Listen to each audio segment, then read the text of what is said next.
বাঁধ নির্মাণে বেনিয়মের অভিযোগ। নদী থেকেই পাথর তুলে বাঁধ নির্মাণের কাজে ব্যবহার করা হচ্ছে। কাঠগড়ায় ঠিকাদারি সংস্থা। বাড়তি মুনাফার জন্যই ঠিকাদারি সংস্থা অবৈধভাবে কাজ করছে বলে অভিযোগ বিজেপির।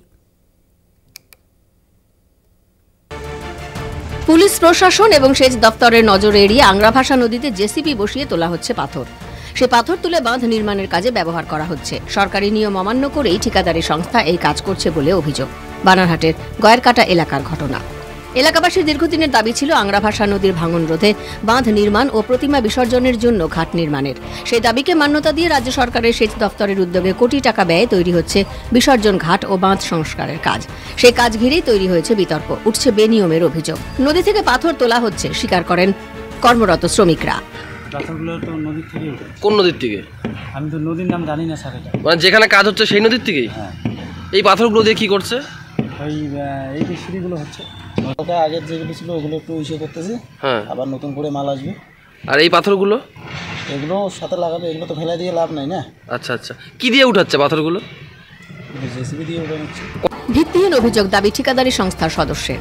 বাড়তি মুনাফার জন্যই ঠিকাদারি সংস্থা অবৈধভাবে কাজ করছে বলে অভিযোগ বিজেপির। মুখ্যমন্ত্রী যতই তিনি বক্তব্য রাখুন না কেন, তার দলের নেতারা একাংশের সাথে যুক্ত, পরিষ্কার এবং সরকারি আধিকারিকের সাথে যুক্ত। তা না হলে নদীতে যেখানে বাঁধ নির্মাণ হচ্ছে সেই নদীকে খনন করে সেখানে জেসিবি লাগিয়ে সেখানকার বোল্ডার তুলে সেখানেই ব্যবহার হচ্ছে। এটা হাস্যকর ছাড়া আপনি কি বলবেন? এনে তৃণমূল কংগ্রেস দুর্নীতি আদর ঘরে পরিণত হয়েছে।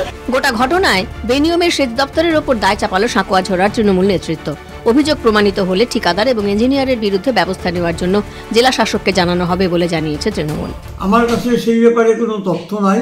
আমি শুধু এইটুকুনো জানি ওখানে বিসর্জন ঘাট তৈরি হবে। এটা তৈরি করছে ইরিগেশন, কাজটা ইরিগেশনের, তারা তাদের মতো করে কাজ করছে। আমার এখানে বলার জানার কিছু নেই। বাস্তব ঘটনা, এর সঙ্গে কিন্তু দল কখনো যুক্ত নয়।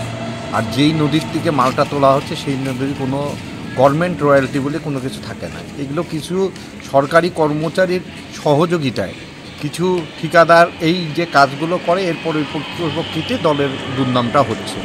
অবশ্যই এই বিষয়টা আমরা ঊর্ধ্বতন কর্তৃপক্ষকে জানাবো, ডিএম ম্যাডামকেও জানাবো ব্যাপারটা।